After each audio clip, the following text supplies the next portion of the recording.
Hare Krishna, welcome everyone, and I'm very glad to have with me Paul Turner, which is Priyavrat Prabhu, who's been connected to ISKCON for more than 3 decades, and he's been leading the Food for Life Global, distributing millions and millions of plates of Krishna Prasadam all over the world, leading the crusade against hunger, and trying to fulfill the wish and the dream of Srila Prabhupada of sharing Krishna consciousness all over the world through distribution of holy names, to distribution of Bhagavad Gitas, and distribution of Krishna Prasadam.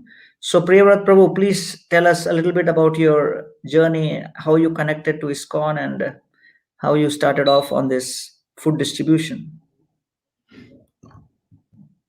Thank you. It's my pleasure to be here, Gauranga Prabhu. So it goes back. It goes back to actually when I was 16 years old, and I received "A Life Comes from a Life" from through some friends. And after reading that book, I became a vegetarian. And then a few years later, I joined the ashram and became a monk. And I never looked back. I was actually 19 when I started practicing celibacy and chanting Hare Krishna. And my first service at the ashram was to actually work in the kitchen, was prepare food and serve needy people in the city. So literally my first service was Food for Life. And so through that process of seva, I began to research the food culture, which that was born from. And I researched, what Prabhupada said back in 1974 when he saw children fighting with dogs over scraps of food. And he says this should not happen. No one should go hungry within 10 miles. And then as I dove deep into this food culture and focusing on the prasadam side of the prasadam seva side of the Hare Krishna mission, I realized there were so many wonderful things that Prabhupada said, and there were so many wonderful stories from the Shastra. And one of those stories is about Shivananda Shain, when the great Vaishnava Shivananda Shain took a Sankirtan party from Vrindavan to Jagannath Puri. And during that Sankirtan migration, a dog came along and joined the Kirtan party. And rather than rejecting the dirty dog, he welcomed the dog. And in fact, he asked a couple of cooks. He asked one cook to prepare special meals for the dog, boiled rice and salt, just for the dog. So it was pretty amazing to see that, to read that. And I'm keeping the story short, but he showed his compassion as a true Vaishnava. He didn't discriminate between animal species, humans, dogs, trees. I mean, everyone ultimately is a spiritual being. So he showed that very clearly. And in the purport of this story, Prabhupada said that everyone should get a chance to take prasadam and thus be induced to chant the holy name of Krishna. He says, because even without knowledge, a dog went back to Godhead. And that was such a profound statement. I realized, oh my God, this is the essence of what Food for Life is all about. It's all about giving everyone an opportunity to experience Krishna Prasadam, because Prasadam itself is Krishna, and it has the ability to shift consciousness, to actually take one, even a dog, back to Godhead. And so as I continued studying this, there's another famous lecture that Prabhupada gave again around the same time, 1974, at the London Rath Yatra. And during that public lecture, he says, I'm paraphrasing again, he says, Krishna consciousness is very simple. He says it's based on 3 things: chanting, dancing, and eating prasadam. And he says, and if you want to learn a bit of philosophy, you can read. But actually the 3 things that are important is chanting, dancing, and prasadam.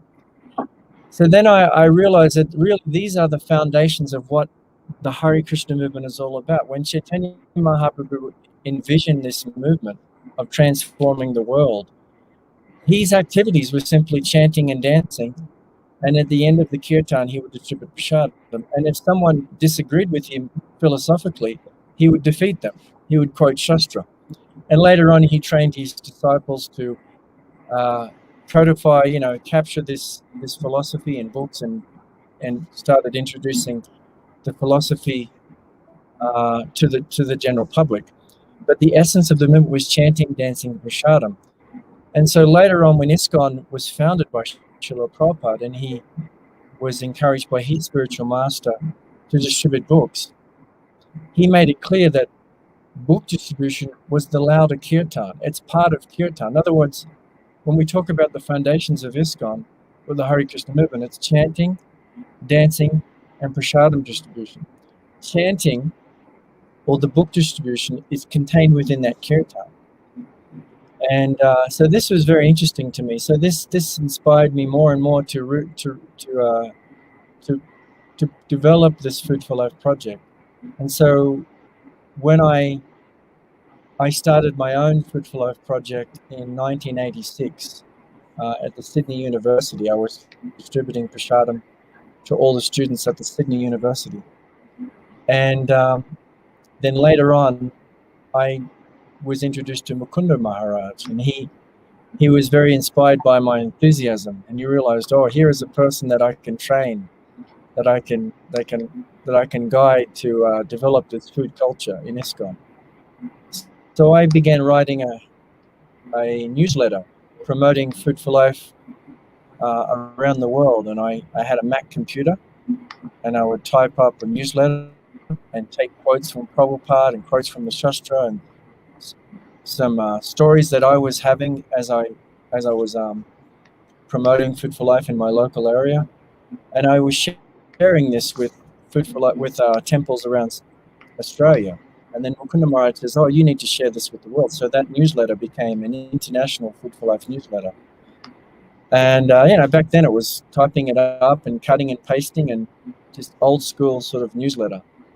And I sent that with my own money, sent that all around the world, and inspired devotees to start Food for Life projects. And then in 1993, Mukunda Maharaj asked me to join him in establishing an official headquarters for Food for Life. So we called it Food for Life Global.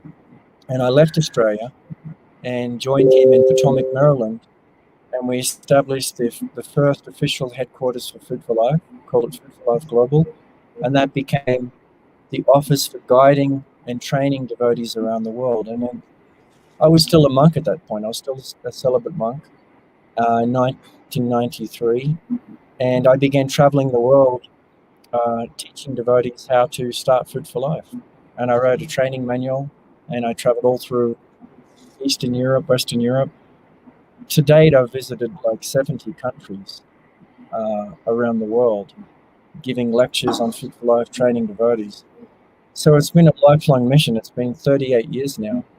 And even after 38 years, I'm just as inspired as ever to push this program, because I realize how important it is for the mission, the Sankirtan mission, and how important it is, how powerful it is in shifting consciousness and making people more aware of their higher self. So that's a short story.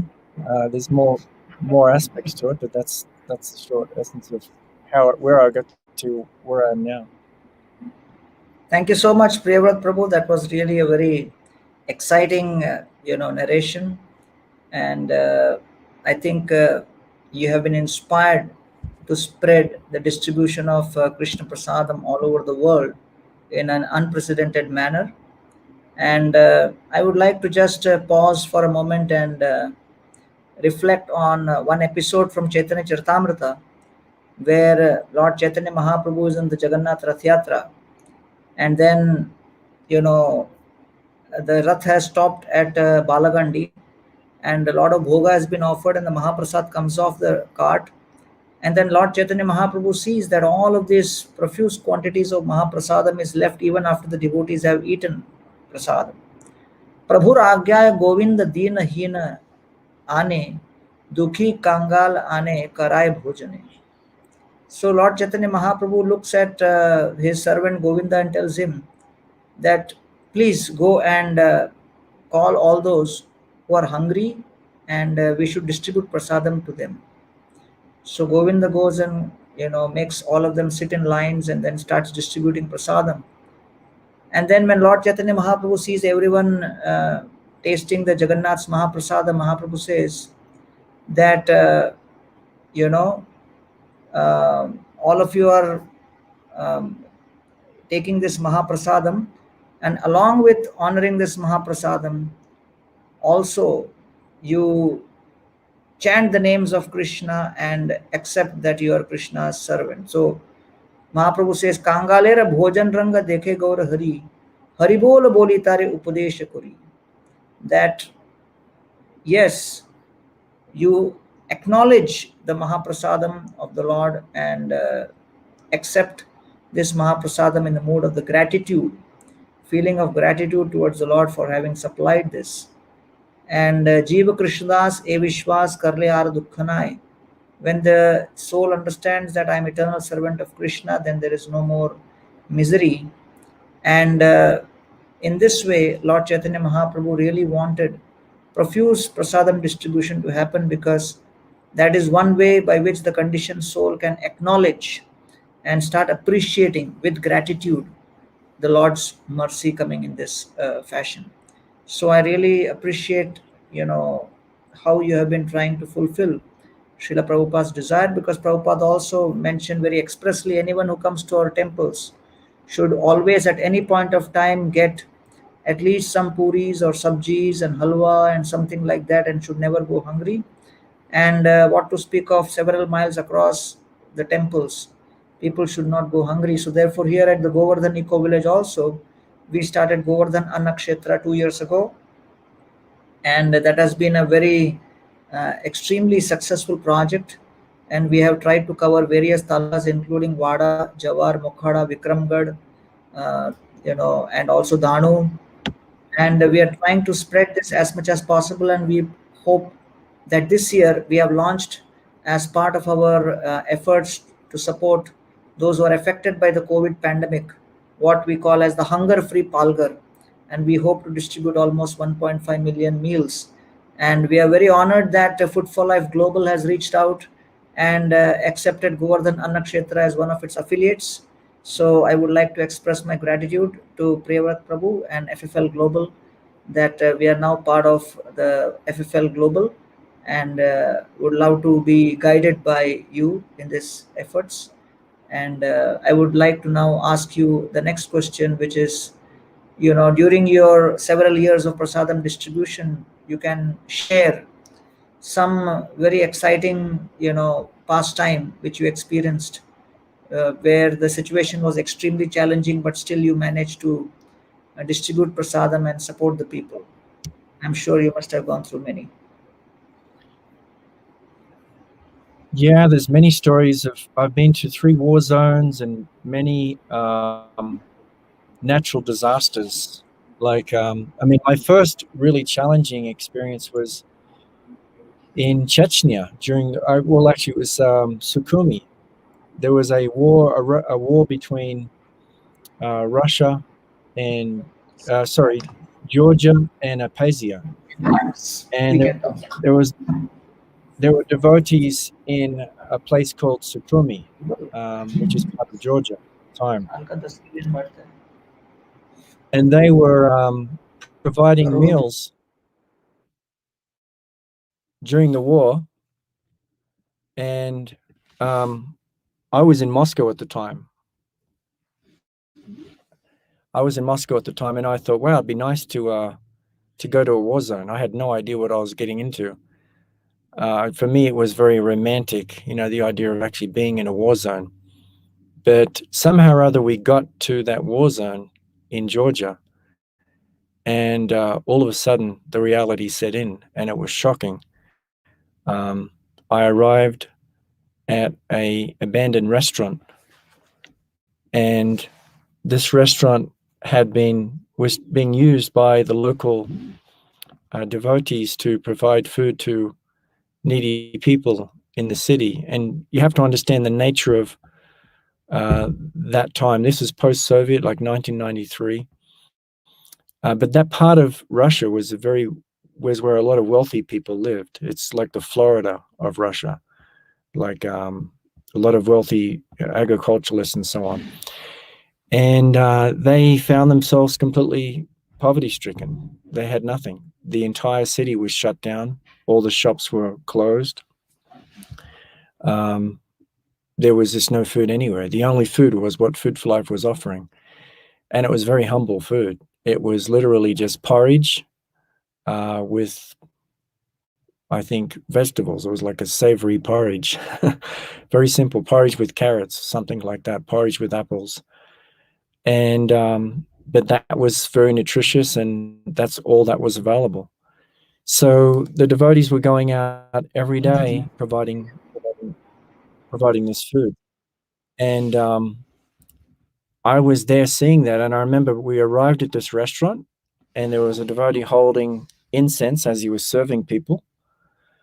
And I asked him, "Why are you holding incense?" And he says, "Because the people here haven't had a bath for like a month. There's no water in the city." And I realized, wow, this is really desperate. So we were feeding people. There was about 200 people gathered at that restaurant. And then all of a sudden there was a massive explosion. And literally 100 meters from the restaurant, there was a paint factory. And the Russian army had dropped a missile into this paint factory and created a huge explosion because paint is very volatile. And it shook the building. And it was literally 100 meters away from where we were. It was super dangerous. So we jumped in the car and we raced back to the temple. And then I realized, oh, this is serious. And that night, as I laid in my sleeping bag, there were planes flying over. There were machine guns being fired in the very nearby. And the reality sunk in, and I thought, oh my God, this is this is very serious. And I was there for a couple of weeks, trying to help and inspire the devotees. So that was my first challenging experience. But those local devotees were real heroes, and they didn't get discouraged. And every day they would go out and feed people. It was quite amazing to see. So that was my first experience. And similarly, I went to Chechnya during the Chechen-Russian War. And there were devotees there from Moscow and other parts of the country who were staying in Chechnya, providing the only food available in the city. No one else was feeding anyone. It was only Food for Life. And in fact, it was so astonishing that the New York Times reporter was actually saw this firsthand, what Food for Life was doing. And they wrote an article which appeared on page 4 of the New York Times. It was the biggest publicity ever, positive publicity that ISKCON had received in the New York Times. And it basically said, Hare Krishnas are saving the lives of people in Chechnya. And one of the important quotes from that article, it says that the people here they consider the Hare Krishnas as saints. It was pretty amazing. And it was a Muslim country. So you had literally Muslims bowing down to Hindu monks every day, appreciating their service. So there are a couple of examples. And I've also been to the tsunami during the great tsunami of 2004. Food for Life Global oversaw the response to that, and we actually had 50 volunteers from around the world converge on Sri Lanka and set up food relief operations in many villages around the island, and we're providing freshly cooked vegan meals to hundreds of thousands of people every day for many months. So that was a tremendous experience because the devastation of that tsunami was overwhelming. So there are some examples.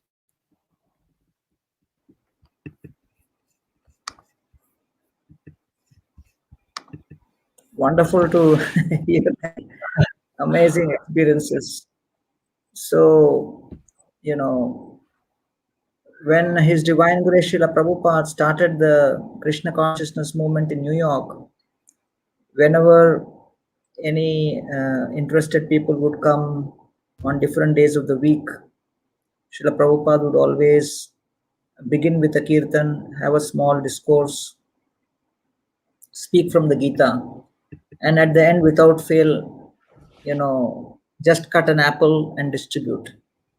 So all the Exactly, meals, exactly. all the meals initially were also cooked by him and distributed. So Srila Prabhupada, did not consider Yeah, prasadam distribution to be like a detail, but it was like a very essential element of the Krishna consciousness process. And in the Bhagavad Gita purport, Srila Prabhupada mentions Ahara Shuddhau Sattva Shuddhau Durasmriti Smriti Lamme Sarva Grantinam Vipramoksha. When there is purity in the food, then you come to the mode of goodness, and then gradually your memory and intelligence is purified.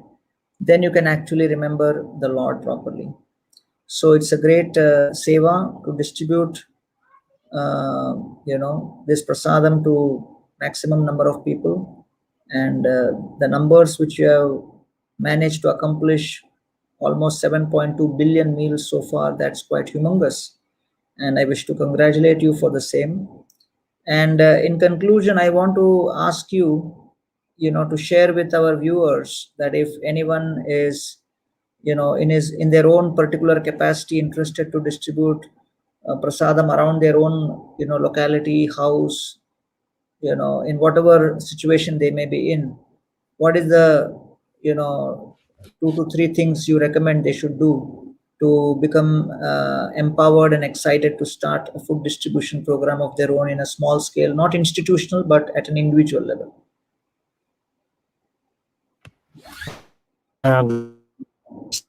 understand. And it's a good point you mentioned about Prabhupada cutting up the apple, because back then he had no money at all. All he could afford was a few apples. But he felt it was so important that everyone got prasadam that he chopped up the apple. And it's very significant. It's a very significant story. It just shows you, as you pointed out, that prasadam is an essential part of the Krishna consciousness process. It's not a side program. It's not a supplementary. It is absolutely critical. So regarding other people, people starting their own food flow programs, this is very important to me, and it gets back to the point I was making earlier, how Prabhupada said that everyone should get a chance to take prasadam. And I was always thinking, I was always confused by that. I was thinking, well, how could this be possible? Because there's only so many Hare Krishna devotees. We can't possibly reach all the people of the world. And then I realized we have to teach people about prasadam. We have to educate them and train them up to be prasadarians, so that they can experience this wonderful prasadam program and start their own prasadam seva project. The ISKCON does not own, we don't own the rights to prasadam distribution. It's available to anyone that has a loving intention. So in this regard, I wrote a book called Food Yoga, which basically lays out the science of prasadarianism and presenting it in a very scientific, non-sectarian way, so that anyone can actually take up this process of spiritualizing their food and nourishing their mind, body, and soul. And then I wrote another book called How to Build a Great Food Relief, which lays out the guidelines for anyone to start their own Food for Life project in their local area, amongst their neighbors, and so on. So the essential thing is, there's 3 essential things which need to be understood. One is that the food has to be plant-based. So it has to be free from, as much as possible, from any negative energy. So it has to be plant-based.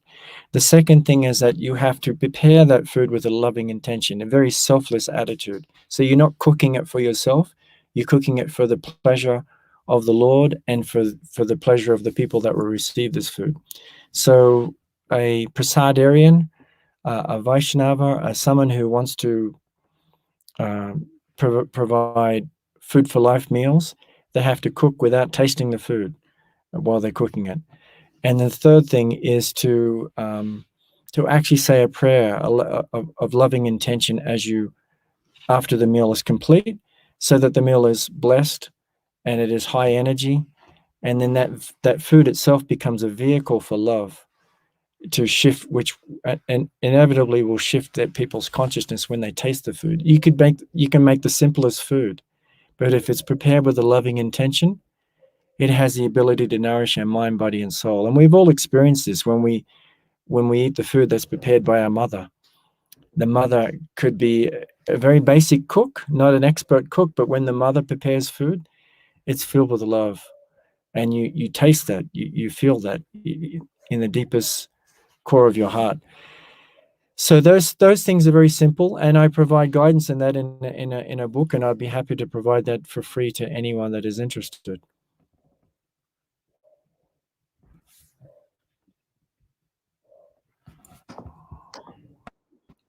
So thank you very much, Priyavrat Prabhu, for joining us and inspiring everybody through your wonderful example of prasadam distribution in a dedicated manner, consistent manner for so many years, creating an impact.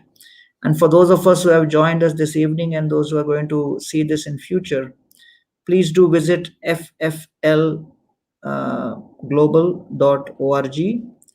and see the activities. And at Govardhan Ecovillage, you can visit www.govardhanannakshetra.com. And we have been also distributing prasadam. Of course, we are only 2 years old and we have a long way to go, but we are being guided by such experienced experts like Priyavrat Prabhu.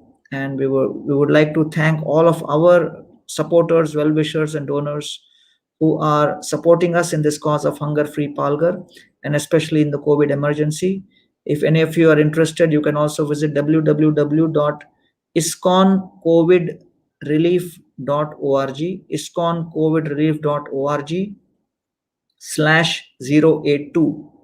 So if you visit this, then you will be able to actually also see the various options where you can also contribute and support this wonderful initiative. So we are grateful to His Divine Grace Srila Prabhupada for showing by his personal example how to serve the devotees Krishna Prasadam by creating a very, very favorable ambience for the practice of Krishna consciousness. And we hope that we would like to have these kind of conversations with various devotees heading up various exciting, interesting projects about which many people in India are not aware of. And we would be facilitating these conversations in future for all of you. Thank you very, very much. Thank you very much, Priyavrat Prabhu. Can we bring him on screen once? Yeah. So thank you very much for joining this evening. Hare Krishna. Hare Krishna, you're most welcome. Thank you for the opportunity.